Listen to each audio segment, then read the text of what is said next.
好，继续。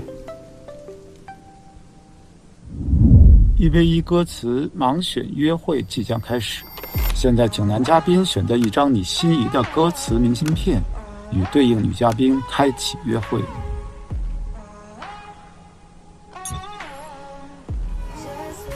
Hello， Hello，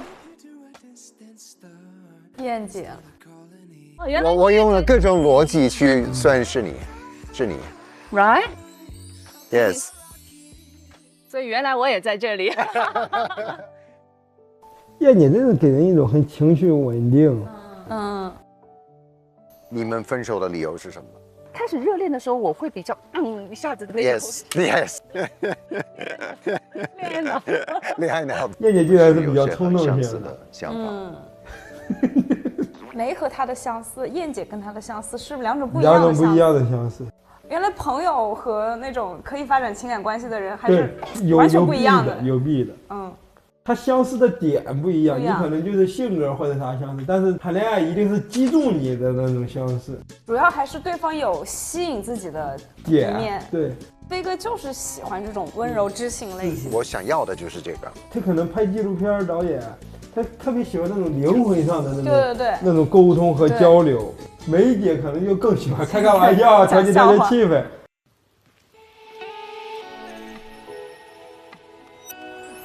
Hello， 你好。哇，我其实挺期待纯哥跟雷姐两个不说话的人怎么交流啊？你来很久了吧？应该40分钟。哇，等了40分钟。你发现发现什么？雷姐是一个特别爱的人，就是她经常会眼神闪烁，或者看远方的时候，她经常会鼓起勇气来看一眼就走开，这种就特别爱。直愣愣盯着一个地方也不好吧？你得丢了。他俩小动作特别多。对，因为他们都处于那种紧张的，不知道怎么办的一个阶段。对，有时候我在家，很多时候我都不出门，可能在家就。我跟你说，爱人碰到爱人，一旦找到共同话题，那可不得了，特别能聊。家里有养小狗吗？对，养小狗既养有话题了耶。对，聊宠物是一个很好的话题。我家里是养了2只猫。我喜欢布偶，然后缅因或者金渐层，我觉得这3种猫。哇，你看那眼神都不回避了。我也是，我也很喜欢这3种。还是回避了，因为感觉到话题将近。其实蛮开心的我。他问你希望，如果你下一位跟你就沟通去了解的人来了，这样，我第一个是说你的，是吗？是吗？是的，你真的。我觉得纯哥挺真挚的。你看他那眼神看人的时候是非常真诚的。爱人突然只想发力了。但是后来我说，但是会不会2个人都不讲话？你看他们看其他地方的时间就越来越少了。是，现在开始直视对方说话了。你说他今天为什么突然不挨呢？而且一直在主动的找话题。纯哥给雷姐安全感了，跟他跟晴姐在一块的时候不太一样，好像。昨天我们不是说要去采购嘛，你就是说我要一个人去嘛，当时我就很理解。是啊，因为我习惯是这样，我不知道比其他人完全一样，就理解一点嘛，完全一样啊。其实我蛮开心，还好有一个不是只有我一个是这样，还有一位嘉宾也是这样，很庆幸。对。哦，他俩应该默默的把对方当成心理支撑，被懂得、被看见的感觉，真的很好。哇，终于连上线了。不知道为什么看他俩有种在看漫画的感觉。对，我觉得终于找到了彼此的那个救赎的那种感觉。说的我都想什么？想挨一下。我吵到你了是吧？现在别跟我说话。我就说晚了，我告诉他我现在不想聊天，让你给抢一下，显得你还是主动。哇，我现在突然非常喜欢这一对。我是你的新朋友，想邀请你共度一段美好时光。什么意思？新朋友要来鲶鱼选手了，恋综一般会有鲶鱼选手。对，而且鲶鱼一般都很厉害，就是他们要么就是那种高知，要么很吸引人、很有魅力的那种。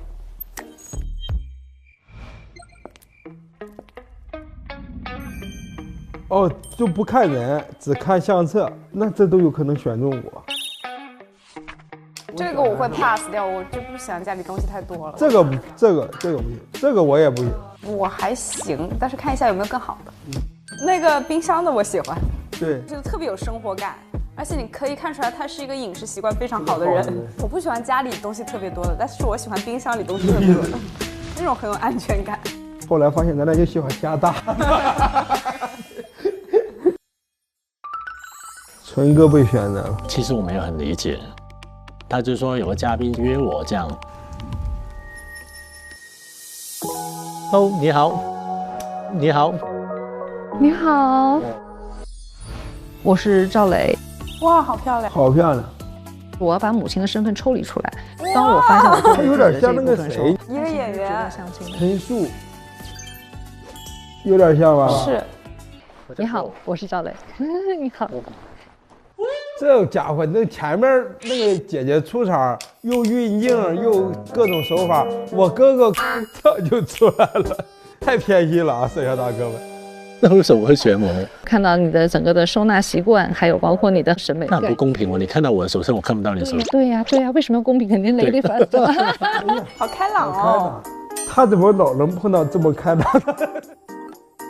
你係香港人？香港人係冇錯。怪得了。哎，我原来在深圳，我在深圳10多年。你那个时候跟你们香港的做生意很难呐，讲普通话真的很难，因为我好像语速好快哦，姐姐。对，哥哥在试图跟上节奏。是强撑哦。基本上脑子都是空白的，我会好，就突然我就不知道要讲什么了。有一种操作型的东西感，就比方说所有的这个准备，所有的菜品的准备。姐姐先准备了100个话题，然后一直输出。因为一直输出，就代表着你对接下来你俩的聊天可能没有安全感，没底，所以你就必须让自己一直输出。已经慌了，根本不管对方什么反应。对。说明姐姐也有可能是个 I 人。对，姐姐有这种把答题卡赶紧涂满的那种慌乱感。对。盲猜一下你的职业，你是跟设计、跟建筑会有关系吗？没有。没有吗？哦，其实我是做一个厨艺的导师。该你写卷子了。那你很会做饭是吧？就还可以，因为我一上来就问你的职业，所以我刚才想，如果你问我的职业，我应该怎么回答？你会不会吓到你？不，我是脱口秀演员。哦。这有什么好吓到你的？吓到我了，因为我觉得姐姐长得不像那种，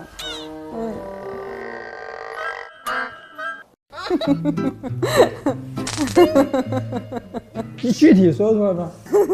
我脑子里刚闪了100个字，我都划掉了。没有一个能播到。但是我感觉很多脱口秀演员都是 I 人的。有时候脱口秀演员会有一个习惯，会炫技。你觉得他在炫技？对，不是，我不是觉得人家在炫，我是说有时候你别在这里。不是，我是刚是很真心的问他，刚刚那种聊天方式算是一种炫技吗？出汗了我都。我也出汗了，你以为光你出汗了呀？谁热的？是因为有观众或者有镜头的时候，我们习惯性的去展示一下，哎，你看我脱口演员，去展示一下自己的聊天技巧，或者是自己的出梗能力。我没觉得你的感受到你的聊天技巧呢，主要是。有时候也碰到那种对牛弹琴，有时候也有点对牛弹琴。抛出了很多技巧，但是我一直没接受到。你也学了，学点技巧的呢。光靠真诚呀！手是这样，手腕稍微有点弧度。好久没看到刚哥了。拳击教练就是这样的。转胯，哎，对，转，那个有电话。许工现在变得好开朗啊，笑容满面，笑嘻嘻的。晴姐观察人的情绪很准，但她会因为观察到了之后影响到自己，这个就是有点敏感。当然的情绪还能放更大，放不大了，已经有点吵到别人了。你好，我叫刘玉刚，我是赵磊。你好，那咱们就走走看看。走。对，这个就是像练出这点真的好，他会让2个刚认识的人去干那些很亲密的人才会去干的事情，你发现了没？做一个呀。来，吧，那我们就做一个。就你想想，你在生活里你很难会跟一个异性去干，是，就是去画画呀，或者去干啥的。对，这种地方我都很少去，很少去，跟谁我都不愿意去。那你找找自己的问题。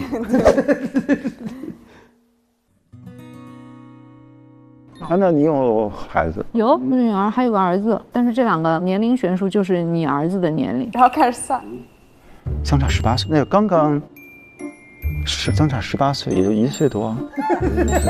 猜谁1岁多？刚哥，女儿上初1。哦，那你儿子还有女儿好大呀！看着你你是初中就抛歌了。啊，你听不出来这玩意儿，不赖人家没抛，是你抛了，你听不出来，老在这儿。媚眼泡给瞎子看。对，对牛弹琴呀。我53，72年的。真假的？你有53啊？我比你大，叫哥哥吧。哥哥。雷姐啊，作为我们这个脱口秀的同行朋友们，我觉得真的，她其实整个过程中一直在把握整个的尺寸和火候，她根据不同的人，她展示不同的特质吧。跟陈哥过程中，对她就特别害怕陈哥接不上话，对，她就会给急语输出。对，然后跟那个刚哥在一块的时候，他就会更安全感一点。对，有来有回。但主要还是跟刚哥的时候，他们俩共同在做一件事情。对，其实我觉得这个环节更适合他和陈哥一起。但陈哥有可能坐进去了，陈哥更不说话了。陈哥，刚哥的一下子早晨一个也没有，到又成为人气王了哈。幽默还是最好的医美。梅姐也很幽默，我也觉得梅姐很有魅力啊。她只是飞哥那儿，他觉得梅姐可能会有点 over。就是网上老说一句话叫“搞笑女没有爱情”嘛，但是其实也不是这样的。脱口秀很多女人还是有对象的。我一直不明白这个话是从哪来的。搞笑这个东西在男生和女生身上都是一个很好的一个加分项，而且是一个非常非常值得身边朋友去珍惜的一个品质。对，自己开心就已经很难了，他还愿意逗你开心。而且对方如果让你感觉到幽默的话，他是需要智慧的，就是对，不是所有的冒犯你都会觉得是搞笑。哎，你今天戴假发？戴假发。对，哎呀！你知道呀，道理都懂，就是有的时候感受不到自己是冒犯嘛，所以一般不轻易跟别人说话的。在外面就演那种哀人，因为一出口就可能就是。因为搞笑女经常会成为焦点，她好朋友显得多呢，可能就会分散她的注意力，需要照顾的人就很多，那可能就没法照顾自己，然后去找对象或者啥的，这是我唯一能想到的可能性。我觉得是有可能是搞笑女没那么需要爱情。对，太对了，自己就很开心。对，哇，月子，这个太对了，一针见血了，有感而发。回头把你朋友都送来这节目，可以。把预算可以放在这里。好，我谁呀？哇！大家介绍一下啊，新的女嘉宾，所有东西都特别惊讶。我所有的东西他都惊讶，要么就笑，要么就惊讶。他进入大脑会反应嘛？哎，这说什么呀？可以，我理解是见到你们，我是一个迟到的，今天是迟到的一员。我也是，要么就是笑，要么就是卡住。哎呀，刚哥真的好贴心啊！刚哥拎箱子真的是我见过最熟练的让人心疼。刚哥在火车站，刚哥绝对在火车站带个小红包了，真的。很容易的跟他走近。ending 了，看到站高度，我赶紧去换张高跟鞋。谁又给我情节压力了？又去换高跟鞋了？哎，你的脸上有一个，别动了。就跟他聊完还挺开心的。哎，梅姐又跟陈哥，大家原来都这么急，还真有点舍不得了。你看说这个人，想知道最后谁跟谁在一块儿。我其实还挺期待徐工的，因为徐工现在在我看来，他就像一个vlog博主，在那里徐工只有3件事：拍、乐、惊讶。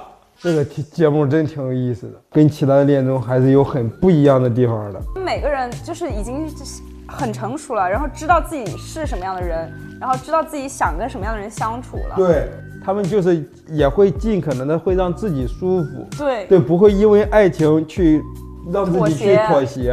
哎，我其实相比于他们在爱情的态度，我更喜欢他们在生活上的态度。第一个就他们每个人都把自己每个人捯饬的都收拾的非常精致利落，然后还有就是他们在于很多爱好，这个也很让人羡慕，就是给人一种很有生命力的感觉，不像咱们每天都活人为。我在家恨不得都在地上爬着走呢。你想想，咱们要去这个节目，咱们天天肯定就是，哎，咋办？但我真的觉得50多岁是最适合谈恋爱的年纪。就我爸妈老担心我，就是到了50、60岁，他说：“哎呀，以后你就又没有孩子呀，又没人陪你啊，怎么办呀？你一个人生活啊？”我说：“我现在不是一直在过这样的生活吗？”对呀，我早就习惯了。而且50、60岁已经能把自己照顾得很好了。对呀。我们年轻人不谈恋爱也很合理，因为真的太忙了，每天干完所有的活儿，根本就没有力气去想这些事情，而且很难。你在共情什么？谁没谈恋爱？这么忙，单身，更让人心疼了。真的就像月子说的，挺忙挺累的，没有时间再去互相妥协或者是改变，除非就突然之间遇上了爱情，突然就来了，那谁也不会抗拒这件事情。对，主要是对于我们现在的人来说，爱情真的不是一个很必须的。对，当爱情突然击中你的时候，它可能在那一瞬间，我觉得可能是必需品吧。你是怎么心动的？朋友介绍的呀。是一见钟情的那种心动吗？还是相处中感觉到哇，这人很舒服？对。如果说要求对方对我一见钟情，要求有点无理吧。今天真的非常开心，看到了咱们8位哥哥姐姐的，加上最后的雷姐9位哥哥姐姐的故事，以及看到他们对待爱情、对待生活的这个态度，我觉得这个真的是和我们想象的真的很不一样。很不一样。我俩还担心，我说来了之后别展示的太沉闷或者是啥的，然后结果发现哥哥姐姐们一下子又把我们的那种积极性给调动起来，打开了我们另一个视角。对，这个过程中展示出来那种独立，展示出那种不内耗，展示出那种直接干脆，我觉得都是非常非常让我们可以去学习以及去在生活中去实践的一些智慧。期待接下来的故事啦。那我们接下来就给哥哥姐姐们提出来了几个问题。第一个是梅姐想去讲脱口秀嘛，因为我觉得梅姐非常非常的幽默，在这个过程中也很开朗。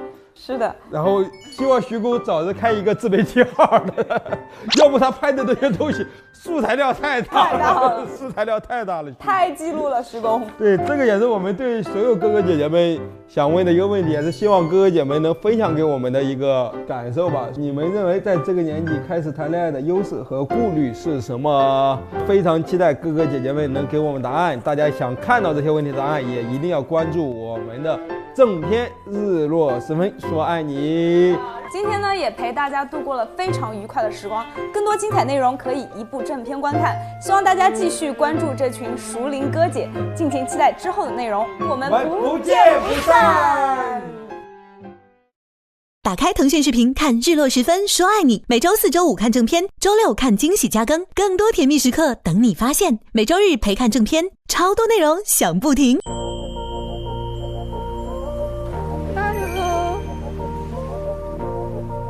我们俩很像啊，完全一样啊，懂我为什么会是这个样子，我也知道他不说话的原因。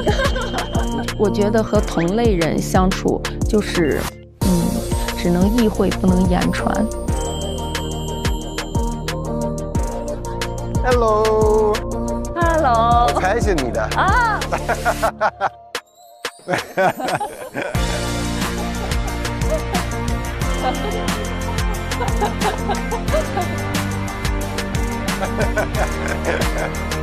Hello，